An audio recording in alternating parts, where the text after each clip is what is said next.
तो चलिए स्टार्ट करते हैं आज की वीडियो को। और देखिए क्वेश्चन जो है आपका इंग्लिश में भी है और हिंदी में भी है, तो मैं क्वेश्चंस को हिंदी में कराऊंगा। जो बच्चे इंग्लिश में पढ़ना चाहते हैं तो वो इंग्लिश में भी पढ़ सकते हैं। जैसे आप पहले वीडियोस को ज़्यादा से ज़्यादा लाइक और शेयर करके सपोर्ट करते थे, तो अभी भी आप ज़्यादा से ज़्यादा वीडियो को लाइक करिएगा, शेयर करिएगा, ताकि मैं इस कोर्स को पूरा कंटिन्यू रखूँ जब तक आपकी लाइव क्लासेस स्टार्ट नहीं हो जाती है। ठीक है, चलिए। तो यहाँ पे पहला क्वेश्चन है, विकास ने 12,000 रुपये का सामान खरीदा, उसे दुकान तक लाने में 2,000 रुपये का अतिरिक्त खर्च पड़ा। यदि कुल सामानों की संख्या 700 है और उसे विकास ने 23 रुपये प्रति सामान की दर से बेच दिया, तो उसे कितना लाभ हुआ। देखिए ठीक क्वेश्चन है, मतलब अच्छा क्वेश्चन है। इस टाइप के क्वेश्चंस आपके एग्जाम में आ जाते हैं। यहाँ पे कंफ्यूजन क्या है कि जब विकास ने उसको 12,000 रुपये में खरीद लिया और 2,000 रुपये उसे दुकान तक लाने में अतिरिक्त खर्च पड़ा, तो ये 2,000 रुपये अब ऐड करेंगे कॉस्ट में, उसकी लागत में, या नहीं करेंगे। तो ये देखिए इस क्वेश्चन को हमें कैसे करना है, मैं आपको समझा देता हूँ। यहाँ पे उसने 12,000 रुपये का तो सामान खरीदा, फिर 2,000 रुपये से लाने तक, दुकान तक लाने में कैरियज का खर्चा पड़ा। तो इसका मतलब ये होगा जो 14,000 रुपये बन गए, अब ये 12,000 प्लस 2,000, ये आपकी कॉस्ट प्राइस है, यानी कि जिसमें आपने परचेज करा है ना। तो सीपी कितनी हो गई, 14,000। बहुत से बच्चे इसको 12,000 से क्वेश्चन को कर देंगे, तो आंसर गलत ही आएगा। ठीक है, तो यहाँ पे ये टोटल जो इसका मतलब हम बोल सकते हैं कि प्राइस है सामान का, वो 14,000 रुपये है। यहाँ पे बोला जा रहा है टोटल नंबर ऑफ गुड्स कितने हैं, 700 हैं। तो पर एक मतलब अगर मैं बोलूँ कि कितने का उसने खरीदा, हर एक गुड को कितने का खरीदा उसने, गुड्स मतलब यहाँ पे सामान होता है। ठीक है, यानी कि उसने कितने में खरीदा, तो हम क्या करेंगे, 14,000 को 700 से भाग कर देंगे, यानी कि उसने 20 रुपये का एक सामान खरीदा। ठीक है, 20 रुपये का एक सामान खरीदा और बेचा कितने में, सेलिंग प्राइस दे रखा है 23 रुपये। ठीक है, तो यहाँ पे देखिए मैं आपको दिखा देता हूँ, थोड़ा कन्फ्यूजन नहीं होना चाहिए भाई। उन्होंने बताया कि 700 रुपये, सॉरी 700 संख्या है टोटल सामानों की, और यहाँ पे बोला जा रहा है 23 रुपये प्रति सामान की दर से बेच दिया, तो उसे कितना लाभ हुआ। तो 20 रुपये का सामान उसने 23 रुपये में बेच दिया, 20 रुपये का सामान 23 रुपये में बेच दिया, तो कितना प्रॉफिट हुआ, 3 का प्रॉफिट हुआ। अब बस आपको ये किस में कन्वर्ट करना है, ये परसेंटेज में कन्वर्ट करना है। तो परसेंटेज हमें चाहे आपका प्रॉफिट परसेंटेज हो चाहे लॉस परसेंटेज हो, वो किस पे निकलती है, वो सीपी में निकलती है, कॉस्ट प्राइस में निकलती है। ठीक है, तो आपको क्या करना है, यानी कि लागत जिसको बोलते हैं, तो 3 में कितना आएगा 20, और मल्टीप्लाई कर देंगे 100 से, क्योंकि हमें परसेंटेज में कन्वर्ट करना है। तो 20 से 100 जाएगा 5 टाइम, और 5 की 3 में करेंगे तो 15%, यही आपका राइट आंसर बन जाएगा। ठीक है, यहाँ पे बहुत से बच्चे गलती क्या कर सकते हैं, मैं आपको बता देता हूँ। यहाँ पे जो 12,000 है इसको ही सीपी मान के, इसको 700 से डिवाइड करके, और यहाँ पे जो सीपी आएगा फिर वो गलत आएगा ना। तो यहाँ पे जो 2,000 रुपये अतिरिक्त खर्च पड़ा है लाने में, ये भी उसकी लागत में ही ऐड होगा। ठीक है, तो ये आशा करता हूँ कि आपको समझ में आ गया होगा। तो यहाँ पे बहुत ही सिंपल सा क्वेश्चन था। चलिए नेक्स्ट क्वेश्चन पे चलते हैं।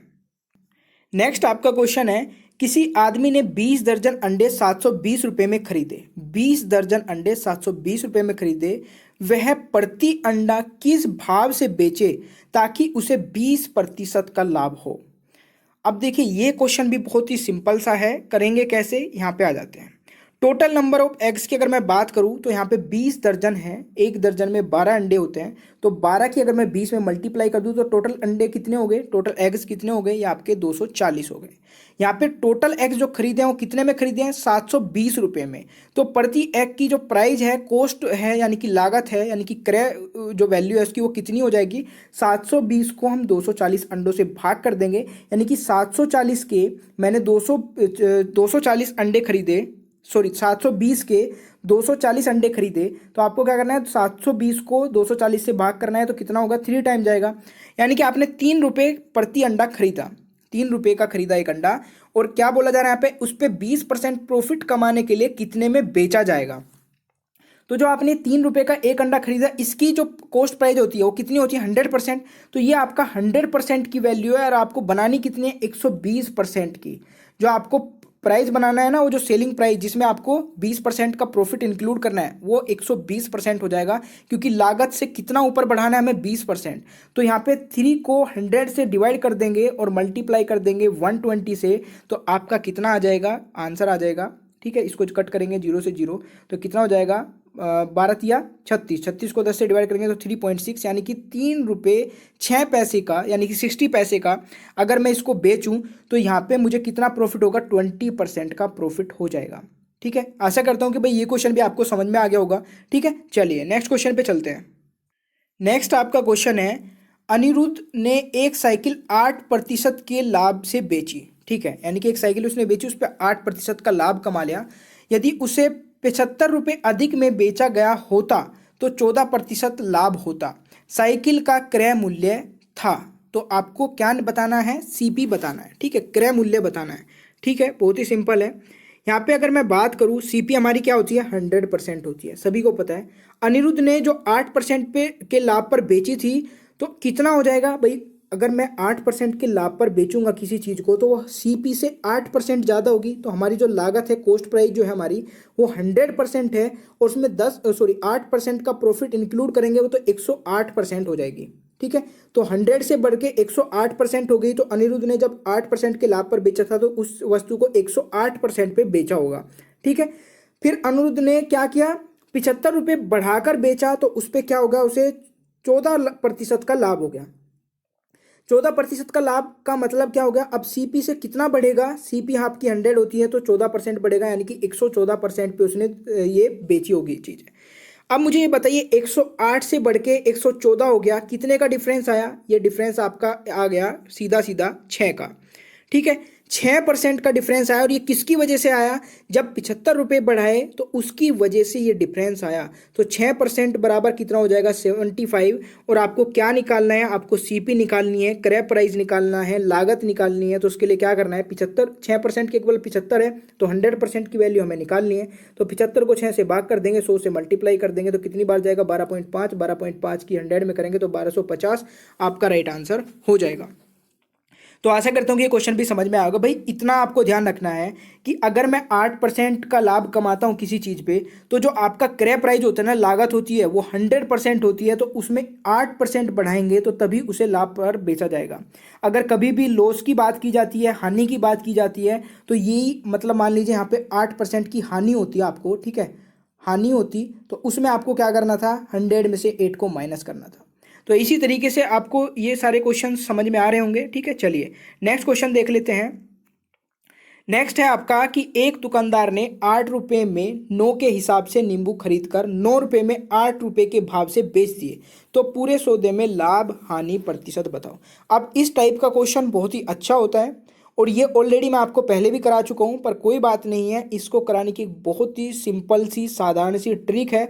उसको जान जाएंगे तो इस क्वेश्चन को आप पढ़ने में भी टाइम नहीं लगाएंगे, और उसको पढ़ने से कोई मतलब भी नहीं रखेंगे। यहाँ पे जब भी हम इस क्वेश्चन को पढ़ते हैं तो अजीब सा लगता है कि एक दुकानदार ने 8 रुपये में 9 के हिसाब से नींबू खरीद कर 9 रुपये में 8 रुपये के भाव से बेच दिए, तो पूरे सौदे में हानि हुआ या लाभ हुआ। बस आपको यहाँ पे एक चीज़ का ध्यान रखना है, 8 रुपये को आपको रुपये मान लेना है, और 9 के हिसाब से बोला है तो इसको क्वांटिटी मान लेना है। यानी कि ये चीज़ आपने 8 रुपये में 9 नींबू खरीदे, ऐसे सोच लेना है, और 9 रुपये के 8 बेच दिए। इस तरीके से आप सोच के करेंगे तो ये पूरा क्वेश्चन आपका हो जाएगा। तो एक साइड में आप लिखिए प्राइस, और एक साइड में लिखिए क्वांटिटी, ठीक है। तो 8 रुपये के 9 नींबू खरीद कर 9 रुपये के 8 बेच दिए, तो सीधी सी तो बात आपको यहाँ पे पहले ही नजर आ गई होगी कि प्रॉफिट हुआ है।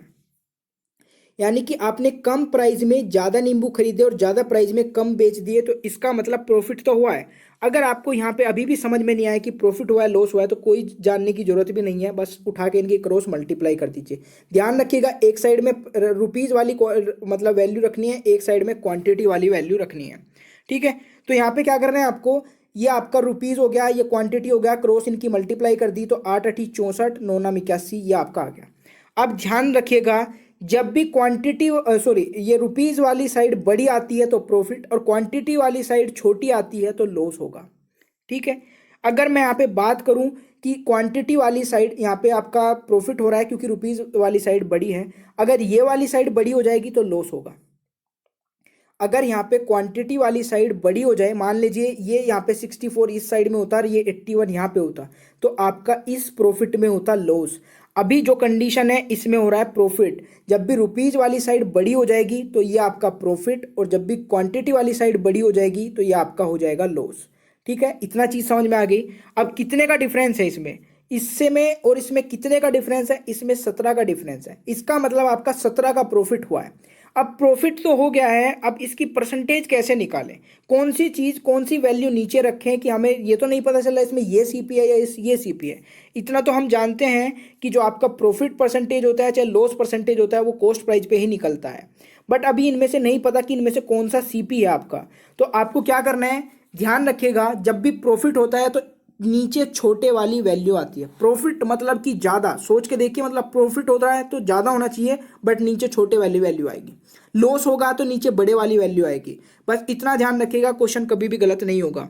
प्रॉफिट एंड लॉस में कभी भी आपको कंफ्यूजन हो रहा है दो वैल्यू को देख करके, इसमें से कौन सा सीपी है और कौन सा आपका मतलब सेलिंग प्राइस है, कौन सा आपका कॉस्ट प्राइस है, लागत प्राइस है, तो ध्यान रखिएगा कि जो भी आपका अगर लॉस निकालना है आपको तो नीचे बड़े वाली वैल्यू रखिएगा, अगर आपको प्रॉफिट परसेंटेज निकालना है तो नीचे छोटे वाली रखिएगा। तो यहाँ पे हमें पता है प्रॉफिट हुआ है तो प्रॉफिट के टाइम पे हमें छोटे वाली रखनी है, तो 17/64 हो जाएगा, मल्टीप्लाई 100 से कर देंगे तो कितना आएगा 26 सही 3/16% आपका प्रॉफिट आ जाएगा। तो आशा करता हूँ कि आपको ये क्वेश्चन अच्छे से समझ में आ गया होगा। अगर किसी भी क्वेश्चन में आपको डाउट लगता है तो आप मुझे नीचे कमेंट बॉक्स में पूछ सकते हैं, या फिर आप सर्च कर सकते हैं टॉपिक स्टडी का फेसबुक पेज, बस आपको सर्च करना होगा टॉपिक स्टडी। इंस्टाग्राम पे भी सर्च करना होगा टॉपिक स्टडी। आप मुझे भी डायरेक्ट फॉलो कर सकते हैं सौरभ मलिक सर्च करके फेसबुक पर, ठीक है। तो कहीं पे भी आप क्वेश्चंस पूछ सकते हैं, जब तक भी मैं देखूंगा आपका क्वेश्चन तो जरूर रिप्लाई करूंगा। नेक्स्ट क्वेश्चन पे चलते हैं। नेक्स्ट आपका क्वेश्चन जो है वो है कि एक बेईमान दुकानदार सामान खरीदते समय 10% की गड़बड़ करता है तथा सामान बेचते समय भी 10% की गड़बड़ करता है, तो बताओ उसे पूरे सौदे में कितना प्रतिशत लाभ होगा। अब अगर मैं यहाँ पे बात करूं लाभ की, तो भाई वो जब खरीदते समय भी गड़बड़ कर रहा है और बेचते समय भी गड़बड़ कर रहा है तो वो तो दोनों तरफ से लाभ कमा रहा है ना। जब वो 10% की गड़बड़ करता है खरीदते समय तो यहाँ पे भी वो प्रॉफिट में आ गया, और जब वो बेचते समय गड़बड़ करेगा 10% की तो तब भी वो प्रॉफिट में आ जाएगा। तो इसका मतलब आपको कुछ नहीं करना है, बहुत ही सिंपल है, इन दोनों परसेंटेज का 1% बनाना है। दो परसेंटेज है ना आपके पास, एक बार जो वो खरीदता है जब गड़बड़ करके प्रॉफिट कमा लेता है 10% का, और जब वो बेचता है तब गड़बड़ करके 10% का प्रॉफिट कमा लेता है, तो टोटल मिला के कितना परसेंट प्रॉफिट कमा रहा है। तो 10-10 करके आपको बस सीधा सा ये इफेक्टिव परसेंटेज का जो फॉर्मूला होता है x+y+x/100 ये वाला अप्लाई करना है और आपका आंसर आ जाएगा। देखिए कैसे, यहाँ पे 10% का प्रॉफिट कमा रहा है, फिर प्लस 10% का प्रॉफिट कमा रहा है, प्लस 10 × 10 करेंगे अपॉन में 100 करेंगे, 2 जीरो से 2 जीरो हो जाएगी, तो 10 और 10 कितना हो जाएगा 20, और ये कितना हो जाएगा इधर 1, तो 21% का प्रॉफिट वो कमा रहा है। ठीक है भाई, यहाँ पे बहुत से बच्चे ये भी कर देते हैं कि 10 + 10, इसका मतलब, और ऑप्शन में भी मिल जाएगा आपको, जैसे यहाँ पे इसमें तो नहीं है, बट यहाँ पे मान लीजिए ऐसा भी मिल सकता था आपको 20%। तो बहुत से बच्चे क्या करेंगे, अच्छा 10% का प्रॉफिट उसने बेचते टाइम कमा लिया और 10% का प्रॉफिट खरीदते टाइम कमा लिया और 10% का उसने बेचते टाइम कमा लिया, इसका मतलब 20 उसका प्रॉफिट परसेंटेज हो गया। बट ऐसा नहीं है, इसका राइट आंसर 21 होगा। इफेक्टिव परसेंटेज का यूज क्या करें, क्योंकि जहां पे भी आपको 2% की 1% बनानी है तो effective percent is the best method to मतलब कंबाइन बोथ द परसेंटेज। ठीक है, तो आशा करता हूं कि आपको समझ में आ रहा होगा। ठीक है, चलिए नेक्स्ट क्वेश्चन पे चलते हैं।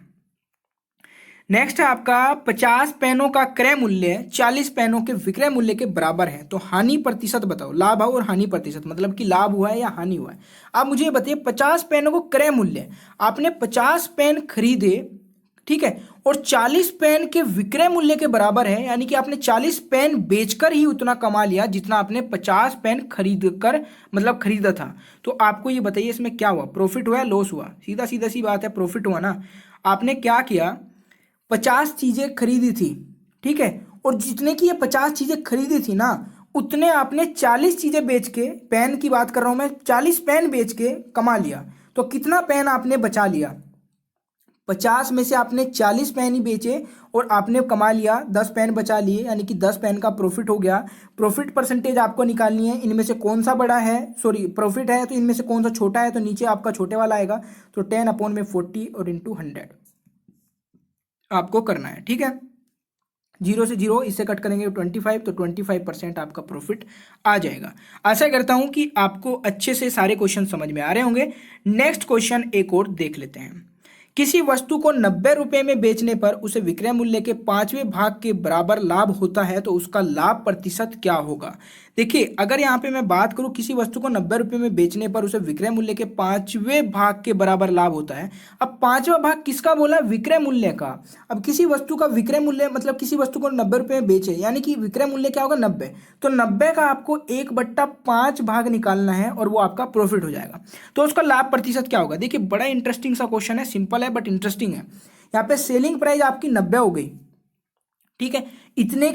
और यहाँ पे क्या बोला, सेलिंग प्राइस का, यानी कि विक्रय मूल्य बोला है ना, तो सेलिंग प्राइस का 1/5 प्रॉफिट है। तो 90 का आपने 1/5 निकाला, 18 आया, 18 क्या हो गया, प्रॉफिट हो गया। तो यहाँ पे आपको प्रॉफिट मिल गया, सेलिंग प्राइस मिल गया, तो सेलिंग प्राइस में प्रॉफिट इंक्लूड होता है, ऑब्वियसली बात है। तो 90 में से 18 को हम माइनस कर देंगे, तो कितना बचेगा आपका, 72। तो कॉस्ट प्राइस जो है आपकी, लागत जो है वो 72 हो गई। तो कॉस्ट प्राइस आपकी 72 है, तो निकाल लीजिए प्रॉफिट परसेंटेज। प्रॉफिट परसेंटेज हम कैसे निकालते हैं, नीचे क्या रखते हैं, नीचे हम छोटे वाली वैल्यू बोलिए या फिर सीपी रख देते हैं, यानी कि सीपी बोल सकते हैं हम इसको। तो 18/72 गुणा कर देंगे 100 से, तो 18 से 72 जाएगा 4 बार, ठीक है, 4 से ये जाएगा 25 बार, तो आपका 25% का प्रॉफिट हो जाएगा।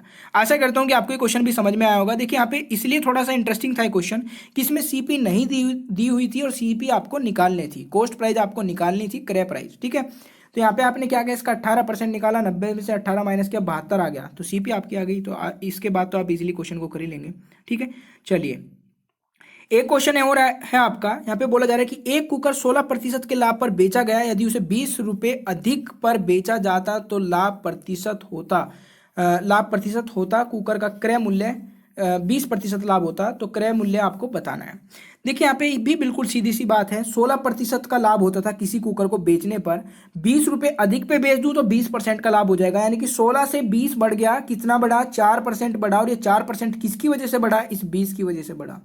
जब 20 रुपए बढ़ा के बेचा जा रहा है तो आपका प्रॉफिट परसेंटेज बढ़ रहा है, कितने से, 4% से।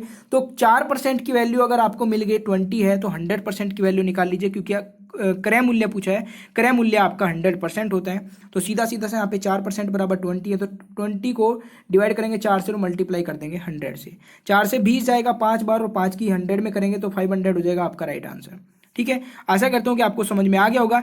एक क्वेश्चन और देख लेते हैं यहाँ पे, किसी वस्तु को 420 रुपए में बेचने पर 20% लाभ होता है, यदि इस पर 30% लाभ प्राप्त करना हो तो इसे विक्रय मूल्य में कितने रुपए में वृद्धि करनी होगी, इसके विक्रय मूल्य में कितने रुपए की वृद्धि करनी होगी।